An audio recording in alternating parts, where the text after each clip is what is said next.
you're mud bogging, working the fields, or just cruising, the Tire Lady has just the right tire for you. And if you want your ride to really stand out, ask about tire and wheel combinations. Get the most out of your vehicle with the perfect set of shoes from the Tire Lady at Rainbow Tire, and the Tire Lady will take care of you. Rainbow Tire, the Tire Lady takes care of me. Rainbow Tire, the Tire Lady takes care. It's wild, it's wonderful, it's home. From the peaceful sights to the adventurous rivers, we want to protect our great state. But most importantly, we want to protect our people. When someone from our community gets injured in an accident, big insurance companies out of state look at you as a number. At Cranston and Edwards, we fight for you, getting you the settlement you deserve. Cranston and Edwards, we protect you.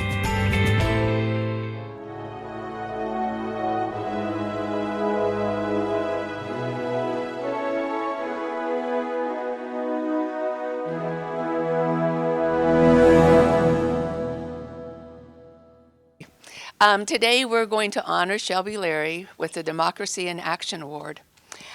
Shelby Leary, as the first delegate in over 100 years from the Clay Battelle District, elected to the House of Delegates in 1982. Shelby Leary often held town hall meetings, seeking community input from her district. And today we would like to recognize Shelby for her pioneering efforts for women's rights, the elderly, and being a long-time advocate for the rights of West Virginia workers. Thank Elby. you so much, Jerry. Lou, this is so nice of you. My good Barbie over here. I went with your nurse, butter. You're going to have help. It comes in a box. Yeah, let me take this, help you with this. You have to handle this, but then we'll put it back in the box for you so Bill can handle it for you. But get a hold of this. It's very heavy. You can stand this up in your room. It says it's a lifetime achievement, Morgantown League of Women Voters Democracy in Action Award for Shelby Bosley Leary, 2019. It's inch-thick glass, it's crystal, and you can stand it up in your room. And then, and when you move back home, you can put it in your awards cabinet. It's crystal. It reflects off the light. You can sit at night. You can just put your flashlight on it. I got a light there. It'll fit on.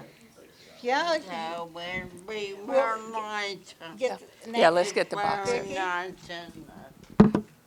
And my remarks have been covered pretty much, but I'm going to say it was truly a great honor that my fellow members of the Morgantown-Monongalia County League have asked me to give this award to Shelby, because I've known Shelby since 1982, when she came to my house, and I ended up getting my first campaign contribution for $25 to a politician. That's how convincing she was. Shortly thereafter, I went over to her house, and there was my mentor from law school, Frank Fleckley, who was he was gung-ho on Shelby Leary. What can I say? He saw in her what a lot of people saw in her. Native intelligence, the ability to work with people and get things done. As Marge Burke, who is a good friend of mine from the League of Women Voters also, but primarily from Democratic women, and who was in the House of Delegates for many years, as was her husband Billy Burke said.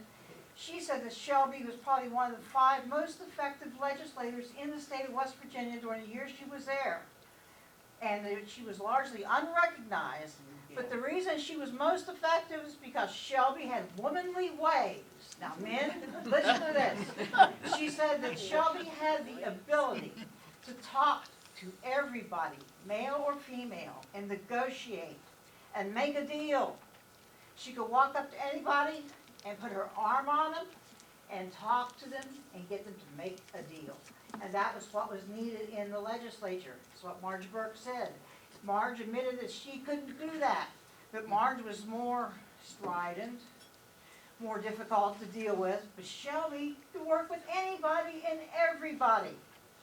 And that was what was needed in the legislature.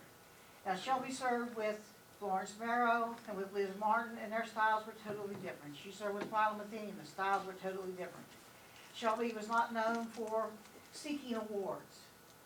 Shelby didn't go out and seek awards. Shelby always sought to work for people. She was always helping people in the community, whether the community was Eversville, Saberton, or Daybrook, or Beulah, or Wadestown, wherever it was. She worked for people. If somebody had a problem, whether it was a pothole or whether it was a problem with food stamps, even if it was beyond her capacity as a legislator, if it was a federal problem like food stamps, she helped people. Shelby didn't care. She went above and beyond, and she would talk with the congressional delegation, and she did it. What amazed me is when I read the biography that Barbara Fleschauer provided, and I talked with Barbara about this award, and we kind of conspired. I was amazed to find out that by 1986, Shelby Leary of Monongalia County, West Virginia, has served on the most singular, most important committee of the Democratic Party in the nation. The singular, most important committee. I've never heard of it. I've been active in Democratic politics, Bob Beach. You think about this. I've been active for a long time. But she served on the National Credentials Committee. I never heard that. It was never in Dominion Post. They never talked about it in the local party. They never once said a thing about it. But this lady, by 1986, has served on the singular, most important party committee. She's powerful. She has powerful friends. Think about it. I mean, she knows presidents. She knew presidents. She knows people. And she never throws her weight around. She never did. That's what's important about Shelby Leary. She helps people. She's always helped people. She's always been out there in the trenches helping people and has never been recognized for it until today.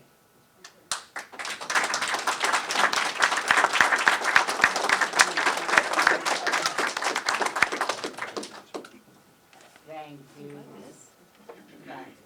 I'm still part of a lot of bush now. And other people to get a hold of the hopefully things that could be for us. But they're wonderful. Everybody has been wonderful. Can make a monkey your office, or I can monkey your boss, and I ask for help. I got it. I got it from everybody. Anyway, I appreciate the award and thank you.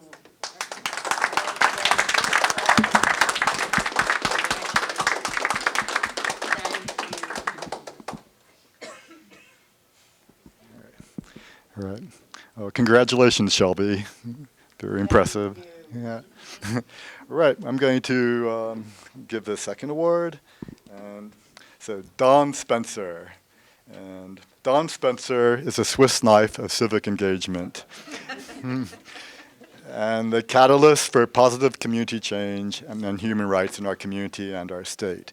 And the first time I met Don was during 2003 when he was going door to door campaigning as a candidate for Morgantown City Council. And his platform included bicycle and pedestrian improvements. And as an avid bicyclist and pedestrian myself, I immediately related well to his objectives. In 2005, I bicycled the Morgantown to Pittsburgh leg of the National Mayor's Ride with Don. The ride's purpose is to raise awareness of creating a nationwide network of interconnected bike-friendly roads and bicycle pathways that will connect cyclists to major cities all throughout the U.S. while gaining mayor's official support.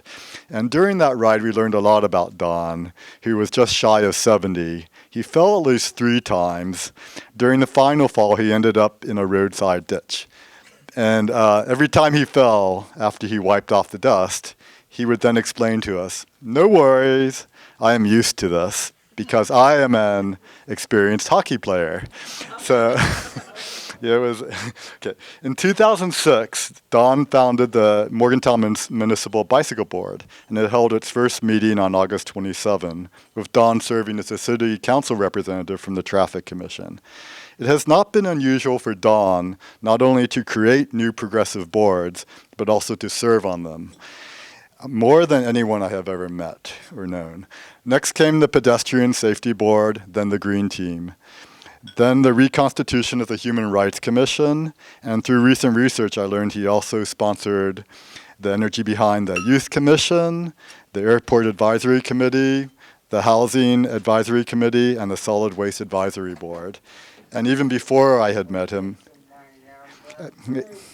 yeah, he had accomplished many more amazing things for the betterment of humanity. My own father tried to get a real sidewalk installed along the side of Collins Ferry Road in the 1960s. He and a neighbor even installed sidewalk forms. But it wasn't until Don came along decades later that those forms were finally filled in with concrete by the city. So from 2012 to 2010 to 2012, as both a councilman and a member of this league, Don worked with us on our committee to make sure the people of Morgantown were protected. And he was actually I'll tell that in a second, protected from any ill effects from the Marcellus shell industry. He wrote a resolution and weighed in on the recommendations the league brought to city planning. The end result is an improved extraction ordinance that ensures that no Morgantown resident will ever have to endure a drilling rig in their backyard anytime soon. In 2012, when I chaired the bicycle board project of saving the nonprofit Positive Spin, Morgantown's community bike shop, Don was there again. Even though his term with the city council from 2003 to 2011 was over, he insisted that we have weekly meetings to quicken the process during that bitter cold winter. It was the toughest and most intense time, I would say, chairing experience I have ever experienced in my life. But Don would pick me up to go to those meetings, and while driving like a race car driver, he would consult with me. And Don himself performed lots of the paperwork, and as a previous executive director and with a master's in public administration, his skill sets were invaluable. He even took me out to lunch once to discuss how I could improve my leadership skills while chairing meetings. He got to experience my improved skills when I served as president of this league. And when he served he served a term as board member from 2013 to 2014. He ran an impressive portfolio that included the local government initiative that educated the public about city and county government, and his committee successfully advised the county on how to improve public transparency, with real changes occurring as a result. Due to other commitments, he didn't stay on, but I wish he had never left our board, because he is truly an exemplary volunteer who realizes works of real substance. More recently, although Don no longer serves as a member on the Human Rights Commission, he attended a meeting with the Human Rights Commission, the League, and the city clerk to discuss some questionable voting practices we learned about. Finally, it was Don who envisioned today's Democracy in Action Awards, with the hope to make it something big, with dignitaries present. And I think we have delivered on that vision today to a person who is truly worthy of this award. And I just want to add, you can actually find out a complete, amazing biography on the Human Rights Commission website, the West Virginia Human Rights Commission website, which it presents much more than I even was able to cover today. But I hope I brought across how, he's a guy who's worked behind the scenes and just probably has helped a lot of people and changed their lives. And so the award we're giving, the actual certificate, and do you want to come up and receive this? So Don's wife is here today.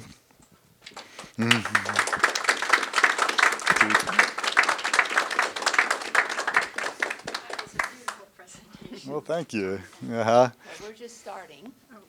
So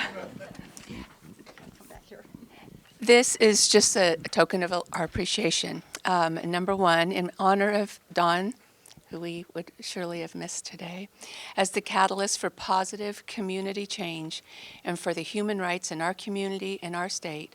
Don Spencer's contribution to the betterment of humankind are immensible. We recognize Don as the Swiss knife of civic engagement. That's true. Thank you so much. We have one more. And it is our honor to present this beautiful plaque. It's extremely heavy, so when I hand it to you, but thank you so much for taking all of it. That's beautiful. I do have to pass it on to him, don't But here's the lid for it, and we'll make sure it gets. I? May I read what Don says? Absolutely. Okay. Don is sorry. He's very sorry not to be here. Jonathan mentioned hockey, and that's what he's doing now. He's in New Hampshire at a library doing some NCAA hockey, or maybe it's not NCAA, whatever it is, some kind of hockey research for Hamilton College. And he is disappointed, and also he apologizes for the change in his plans, because he did plan to be here. This is what he sent to me to read. These are Don's words. Over my 50-plus years of working in and near Morgantown, I have come to learn that when the League of Women Voters is involved in something, it will be important. It will be special. It will be special because of what the League stands for.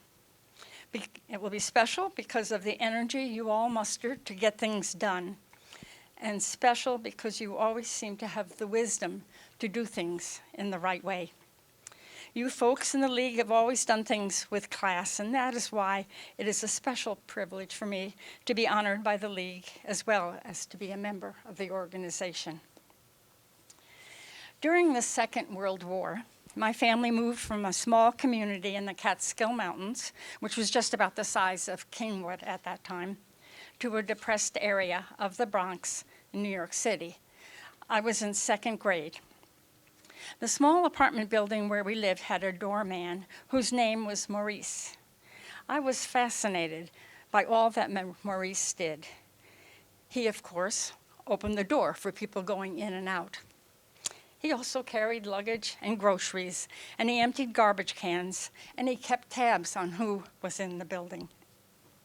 He got little boys out of the elevator when it broke down between floors. Maurice was an enabler. I have tried to be something like him in my life. Except for me, nearly anything that I have contributed to has been enabled through the work of others. There have been many, many wonderful and talented people I have worked with on various projects and concerns. So thank you for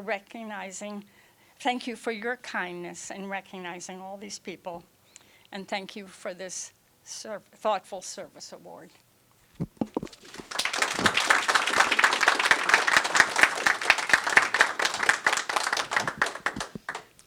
There you are. Thank you. Oh, interesting. Okay. So, all right. Next up, we have our speaker for today's exciting event, JoNell Strough, right? His turn. Okay. I'll let you guys go through there. Let's see. You're better this than I going. am. Much better than I am. There we go. All right.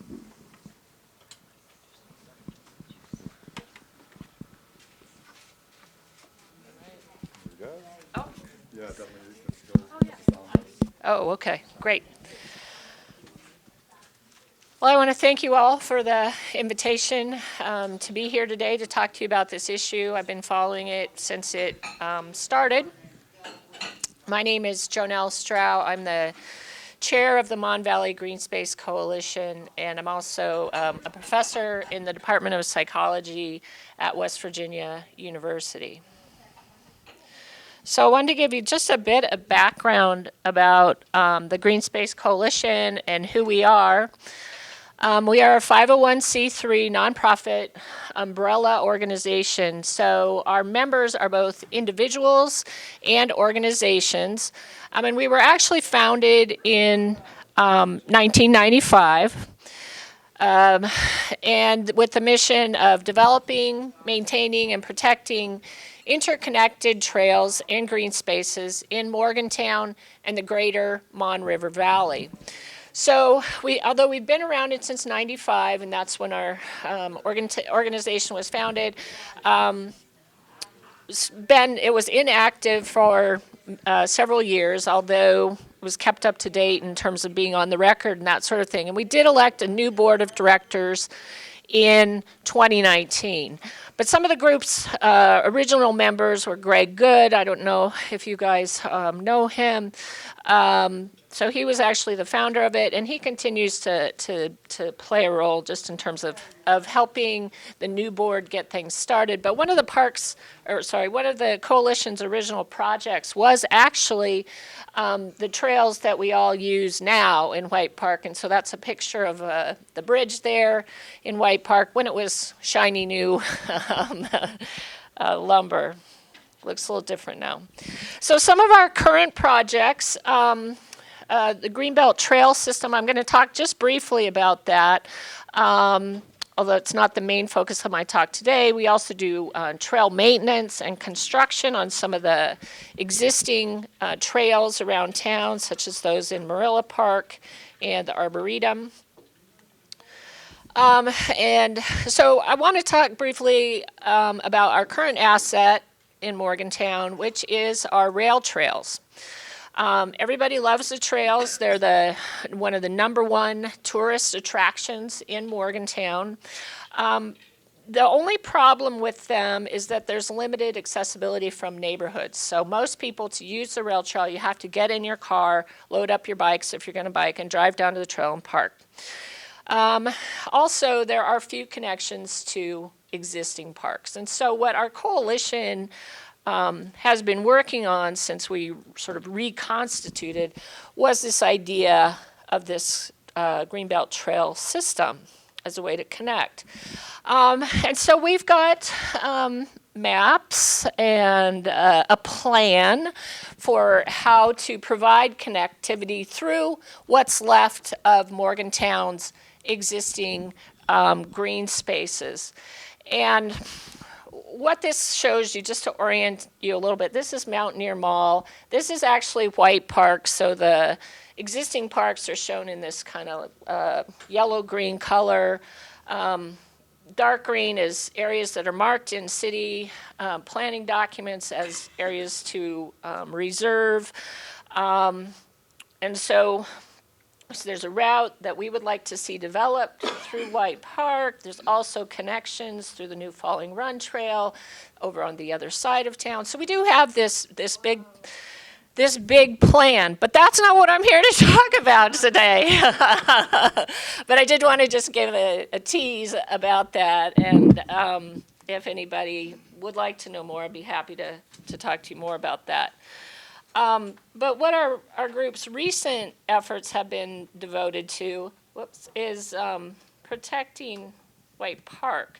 So we were all geared up working along on our Greenbelt Trail concept. Oh, and I should mention too, going back to that for just 1 second, is that the pedestrian and bike board has been working with Alta Consultants on a plan to improve pedestrian and bike access in Morgantown, and that group did adopt most of the connections we had identified into their plan.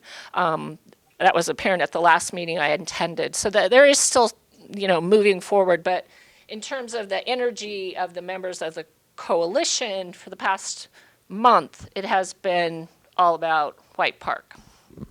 Because we are a volunteer organization, we all have day jobs. So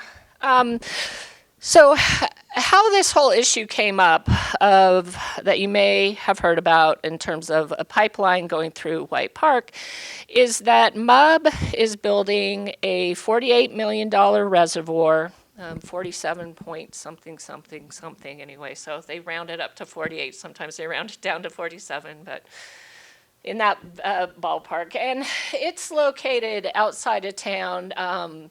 This is Interstate 68, and then this would be 79. And so it's got the water from this reservoir has got to get to MUB's treatment plant downtown. So the reason they're building this secondary or this dam is that it will serve as a secondary water source for the city and the county if the Mon River, which is our primary water source, were to become contaminated. So our current secondary source of drinking in Morgantown is the current reservoir in White Park. Okay, so the reservoir that you see when you're out walking on the trails, that they do already draw from that from time to time. Okay, so that water gets mixed in with the water from the Mon. One of the problems with the White Park Reservoir is that it's sedimentation, it's filling in from all the development further upstream, and so MUB has determined that we need a new secondary water source and a big secondary water source to account for future growth. They also point to the Elk River chemical spill as a driver of this decision to build this new reservoir. Okay, so again, they got to get the water from the reservoir to their water treatment plant, which is right here. That's their water treatment plant, okay? So the existing water line then is coming in from here, and MUB has actually already, this is coming in from here, they've actually already laid pipe through here, so this is Mississippi Street, and they went all the way up to here, which is, this orange line is actually the main trail through White Park. If you've been out there in recent years, you've probably walked this trail. This is the main one that goes right above the reservoir. And their original plan was just to take this pipeline right down the middle of that trail, and then people became concerned about it, in part because these black dots represent trees that are 150 to 200 years old, and they've been referred to as so-called witness trees because they were present during historical events such as the Civil War and things like that. So MUB has quickly then abandoned that route once people found out and raised some concerns. But meanwhile, as part of that process, they did take down a significant number of trees along Mississippi Street. Okay, so if you've driven down Mississippi Street, you'll notice on one side there's much further back before the tree line starts. From my understanding is that they told the city or whoever signed off on this that they were going to go 12 feet. That's a really generous 12 feet if you go and look at where the green grass is now growing. But just to give you a sense, this is the size of one of the stumps that's still left. That's my water bottle in the middle of it, just to give you a sense of the scope. And a lot of the other trees beside it are damaged, those black marks. And then this tree was actually sort of revealed in what they'd cut because it's a little further back, but what you can see now clearly from Mississippi is the remnant of this keep out sign. And what that's from is the fact that White Park used to be an oil tank field site, and they didn't want people in there, okay? So this sign's left over from that earlier time, and it's sort of been revealed through the cutting of the trees in front of it. So people who live in the neighborhood saw these trees being cut. They saw these pink flags down the main trail in White Park, and became very upset. So this was something I just pulled off of Facebook. People were posting photos like this. Somebody made a billboard, and it was out there for days. I don't know who took it down eventually, but it's not there now. And then this kind of sparked a lot of press on MUB's part from the public. That MUB held a public meeting that with less than 24 hours notice, almost 39 people showed up at because of their concern over the park. They, sort of said, oh gosh, we didn't know that these trees were old and people cared about them, so we'll do something else. And they listened to the public, and the public had lots of ideas about where they could take their route, and that wouldn't affect the main trail. So on this graph, and this graph is, or this figure, is available on MUB's website. So if you go to mub.org/waterline, you can download your very own personal copy of this. What it shows then is the dark solid red line is the original route that they've stated many times publicly now, has since been abandoned. The red dash line and the blue dash line were sort of early on-the-fly alternatives that would take out fewer numbers of the oldest trees. Those are really not on the table anymore either.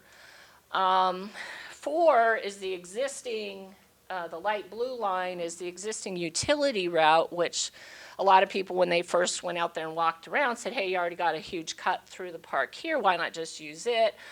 It turns out, though, that is not really optional because it's a high-pressure line and it's an exclusive right-of-way, and in any case, it would need to be significantly widened to get the size of equipment that MUB needs in there. So that's, again, not really recommended either. Somebody suggested, hey, why not go through the reservoir? Yeah, MUB says that's going to require a barge. They can't get a barge in there, so they're not real thrilled about that one.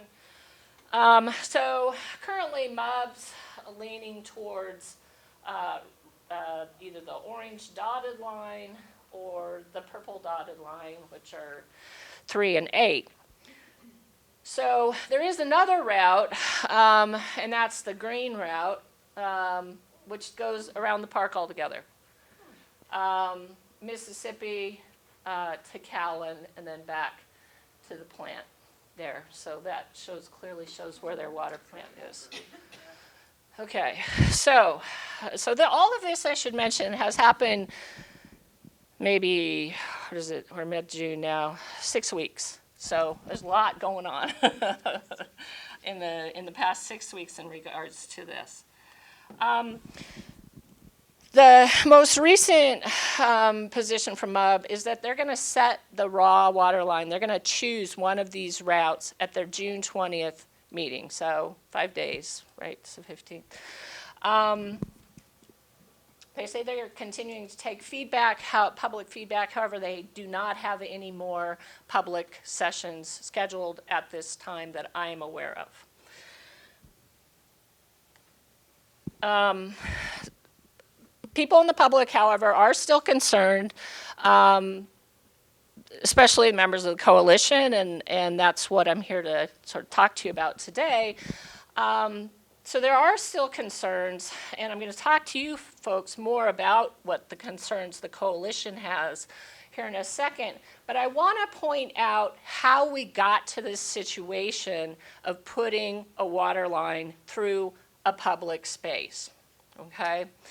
And that is, and this was asked by a member of the Boat Park Board when MUB went before them to explain their plans.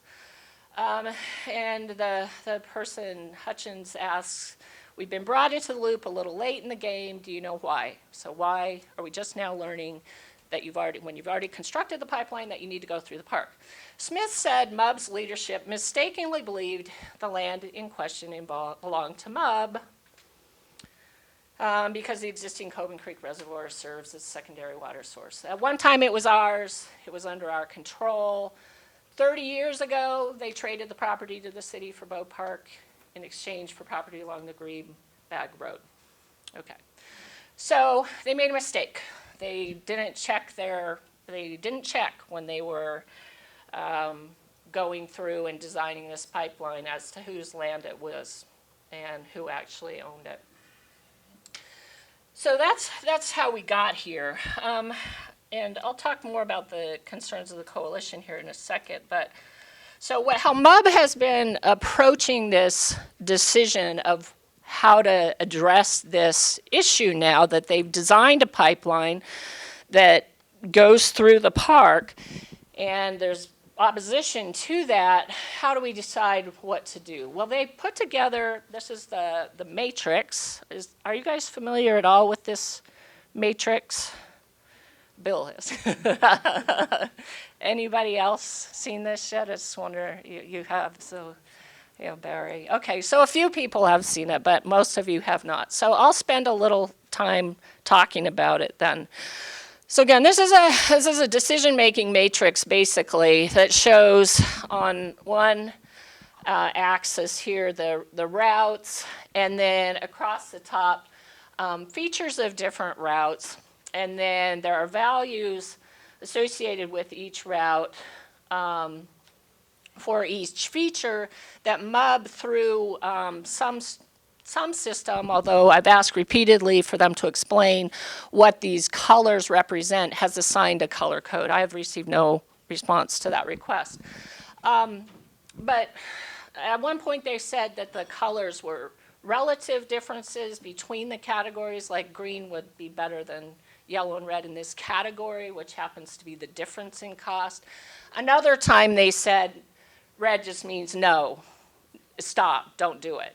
It's like, a traffic signal, I think is the analogy that was used. So anyway, so that's the colors and what they represent is MUB's idea of what's a good idea and what's a bad idea. So the first column is everything's being compared to the original route through White Park. So these are the differentials in cost. So it looks like they start to code things red when it's more than $1 million than what they had budgeted. Okay. Red in this column indicates whether or not the increase in cost would trigger a rate increase. Okay. So a cost they would pass on to consumers to make up for this planning error early in the process. This column, these three columns actually are all about capacity of the reservoir, okay? So I believe this one is the capacity in terms of when the reservoir's at a low level, like if it's a drought year or something like that. So that's that column. This days at 20 million gallons is how many days that can they get water out of the new reservoir at this 20 million gallon capacity that they've determined is what will be needed to meet current and future needs. I think they said that the most we've ever used currently is 12, but goes up to like 14. I'm pretty sure about that. You can run the tapes of the city council meetings if you want to double check that. But I'm pretty sure they said 14 is kind of our max currently. Okay, so they are planning for the future, which is important. We do need a secondary water source. Nobody's arguing with that.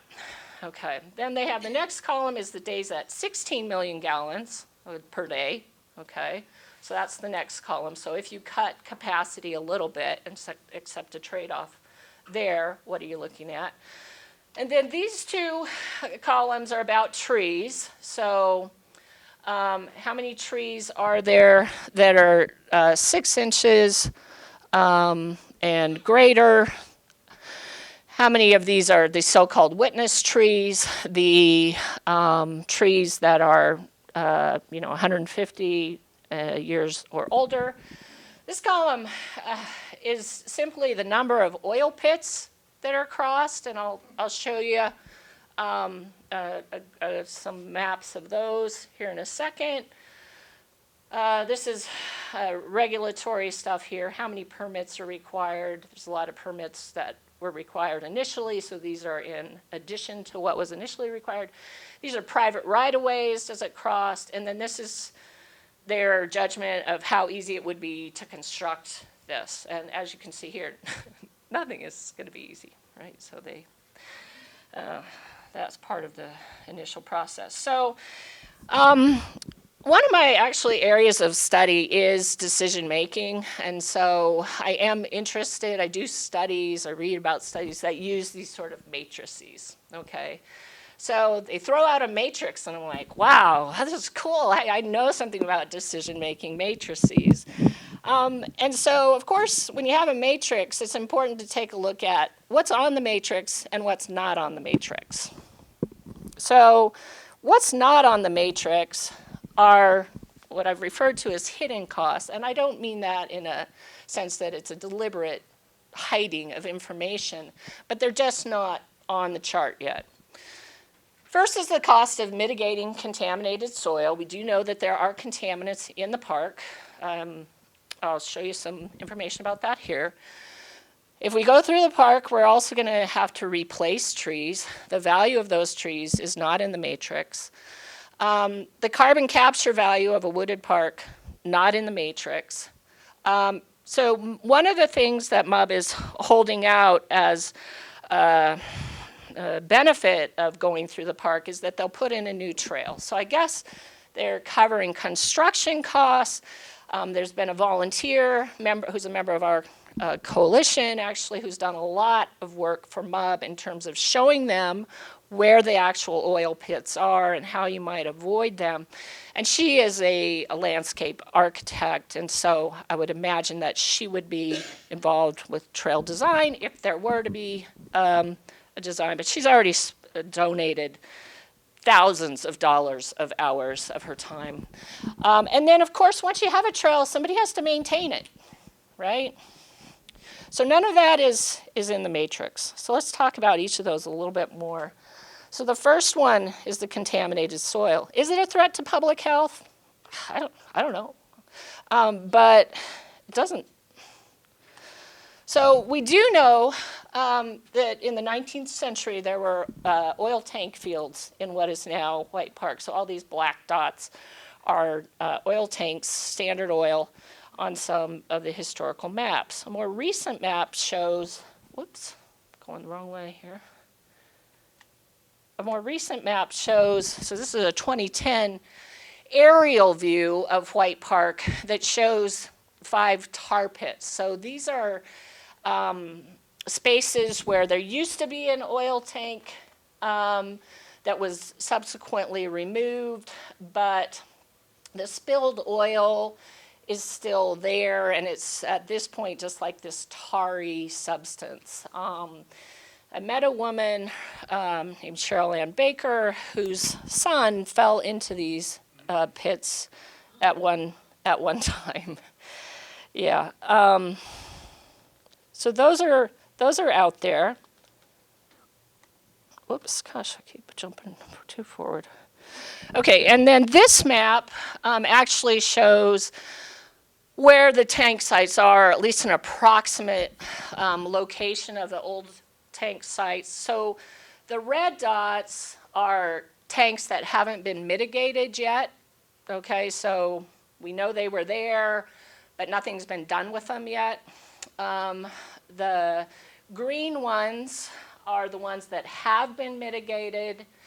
We know that from a DEP report in 2009, and the yellow ones, not sure, okay? So that's what's kind of,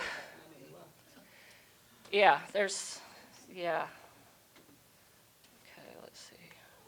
Whoops, I'm still going the wrong way. 22, here we go. All right, so just how did how those tar pits get there? So when the tanks were there were tank fires, and so these things would catch on fire, and people would go out, and apparently this was like a thing to do, kind of, go hang out on the tanks. It was like a fun activity, and then they would, when they caught on fire, it was a spectacle. So received a. Yes, couches is the modern day equivalent, exactly.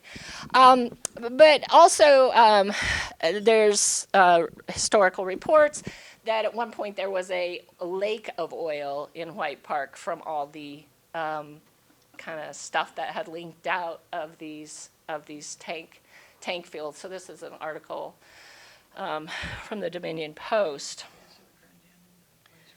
So where does that leave us now? Well, so this is our same map of White Park with the tanks on it, and this is where the routes would go. Now this is a map that our landscape architect had prepared early on and then shared with MUB to show them that some of these routes they were talking about were going very close or through the sites of these old oil tanks. And they have moved this one now. I think it's the route that says Ice Rink, Greenbelt Road, to the other end of the parking lot. So for the ice rink. So this is the ice rink. This is Mississippi Street. So they've moved this to here. So they have one that will go here and then try to go through the middle of these two, okay? And then they have another one, that also, I think, starts here, around in here, and goes, again, crosses here, and then hits the middle. They all hit, or the two that MUB sees as viable, according to press reports from the most recent meeting, are these over here, okay? So they're gonna hit this one no matter what. And actually, I've been out there and I walked the line. The survey line, although the maps don't show it, the survey line actually shows it going through that one too. So what are the contaminants that are in there? From the 2009 report, the things that we know are there are the enes, I can't pronounce all of those, and things like arsenic, barium, lead, and mercury. Level 1 are things that exceed the action level. Those are things that need to be mitigated. Level 2 are things that do not. Also, the 2009 report did not evaluate any risk due to people breathing in stuff as it was dug up, because they didn't ever really think that people would be going and digging around in a CERCLA site. So MUB has assured us verbally that they'll deal with it. They know what's out here, and they will appropriately mitigate. As my understanding, the soil testing is still ongoing, and it's unclear as to whether or not they will have that data by the time of the June 20th recommendation. So that's probably the biggest public health issue. The other issue that the coalition is concerned about is the tree loss. So if they go on Route 3 or 8, which is what they're recommending, they are going to take out hundreds of trees. The thing with that is that trees do have a specific replacement value that can be calculated, that can be monetized. It has to be by an ISA certified arborist. We did have an arborist hired. He got cold feet. So if you know any arborists, send them our way. We are raising money to be able to pay one.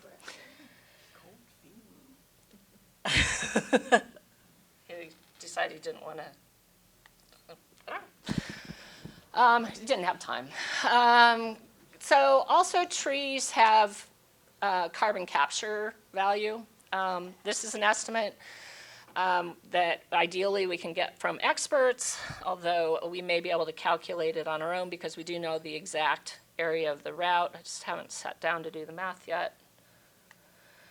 And then, of course, this trail all sounds wonderful, right? And the coalition had been looking at trails, putting some trails on the other side of White Park and connecting them to the main part of the trail in White Park because it is a nice section of the park. There's, you know, that doesn't get as much use, and White Park itself is getting a lot of use these days. So, of course, if you're going to have a new trail, you need somebody to design it, you need somebody to build it, and you need somebody to maintain it. Well, all of those things have costs too. So trail design and construction, so this is the main trail in White Park. These are the trees that were marked to be removed. MUB has since abandoned this route. They've taken most of their stakes away. This trail was, like I said, originally a Green Space Coalition project. And then we have trail maintenance. So MUB is saying they'll build this trail, but who's going to maintain it? Well, presumably they say they're partnering with Bow Park. Great, it sounds really good until you realize that Bow Park doesn't actually have any unit within it that is funded to maintain or not maintain, but to think about trails in the park. It's strictly volunteer. It's strictly volunteer. My neighbor down the street is involved in the building and maintenance of those trails. So it's a volunteer. So we're going to build something and then rely on volunteers to maintain it. And then finally, something that's a little more difficult to monetize is just habitat loss. So this is a picture from earlier this spring of what used to be Haymaker Forest when they first, which is located off of Dorsey Avenue and Greenbag Road, which if actually drive, this was taken from the parking lot in the Circle K. If you drive over there today, you're not even going to see these trees. This was right when they got started. And as I understand it, what MUB's trail pipeline, would require is this size of equipment to go through the other side of White Park. So there's a person there just for reference. They need at least 40 feet wide to operate this equipment because this thing swings around. Okay. Initially they said 40 to 60, but now they're saying it's just going to be 40. So 40. So we are losing habitat and green space in Morgantown. In particular, Route 3 would cross a spot where this warbler was spotted and by an avid birder, Mike Slavin, and it was only the second sighting in Mon County since the 1970s. So it's not, I don't think necessarily a rare bird, but just rare in our county. And then, of course, it's going to destroy the habitat of a 40-foot wide path that goes for either 2,800 or 3,000 yards, depending on which route they were to choose. So the coalition takes a position that MUB has not yet disclosed the true costs of routes that cross White Park. And actually, if you look at their matrix, and simply do what's called the tally method to make your choice. So again, this is something that, study, and we look at, like, how do people make decisions? Do they pick one feature and just look for the best on that? Because that's a lot of information to manage, right? How do you manage this information? So if you use a simple tally method and just count across how many things get green, which route gets the most green blocks? It's actually Route 5A that wins in terms of the numbers of attributes that are a go, using Tim Ball's analogy of a stoplight. So 5A is actually the Mississippi to Callan route, the route that does not go through the park at all, but it requires a pump station, okay? And the pump station requires an additional $6 million. So, but again, this is why they're not choosing this route, right? They're choosing either 3, which is $780,000 additional, or 8, which is just over $1 million extra. But what happens when you count the number of attributes is that it's clear that money is driving the decision, right? Because if you just look at number of green blocks, then actually staying out of the park wins. So, our position of the coalition is that really at this time, selecting a route that crosses White Park is premature. The MUB matrix should be transparent and show the true costs of the mitigation of the contaminated soil. So there's nothing in that matrix that indicates how much money they're going to have to spend on that. There's nothing in the matrix that indicates the tree replacement value. There's nothing in the matrix that shows carbon capture and sequestration. So MUB did, to their credit, did say they'd be willing to include this in the matrix if somebody were to provide that to them. And so that's, again, where we were trying to hire an arborist and do some of these calculations. And we're still working on that. Trail design and construction, trail maintenance. So I'm sure if the tree could talk, and maybe that's what it's trying to do here with its little remnant of a sign left, it would say just keep out. So which route? The coalition, so if this decision is happening on June 20th, then our position is, well, for now, let's just do Mississippi Street to Cowan without the pump station. It avoids the park, there's no contaminants, there's no tree loss, there's no rate increase, and it meets current demand, okay? It meets what we need now.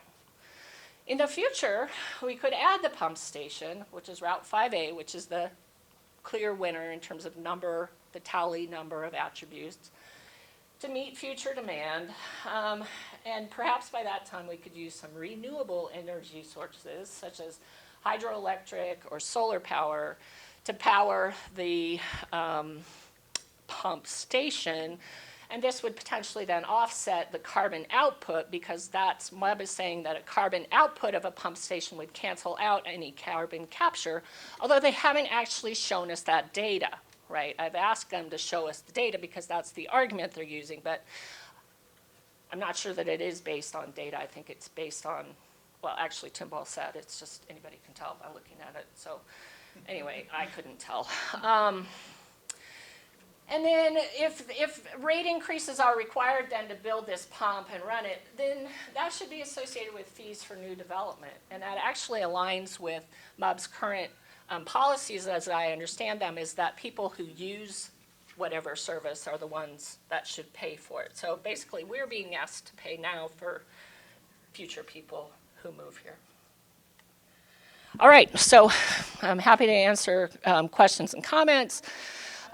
Yeah, and just a quick plug, we do accept donations. we do to support all our projects, including hiring experts and trying to get the word out about some of these issues.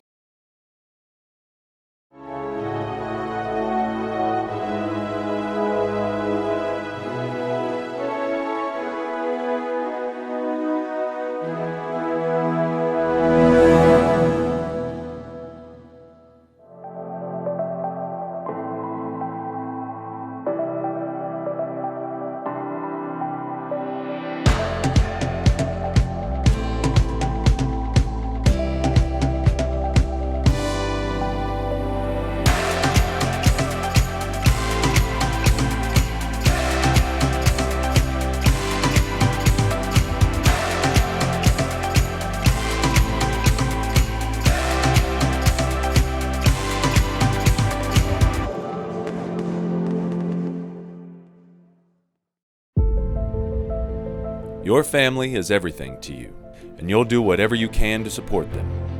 But if you're injured in an accident, that support can go away. And big insurance companies only look at you as a number.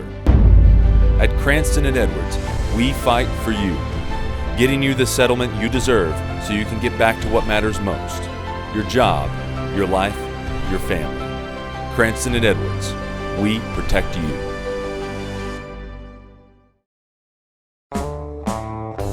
Whether you're mud bogging, working the fields, or just cruising, the Tire Lady has just the right tire for you. And if you want your ride to really stand out, ask about tire and wheel combinations. Get the most out of your vehicle with the perfect set of shoes from the Tire Lady at Rainbow Tire, and the Tire Lady will take care of you.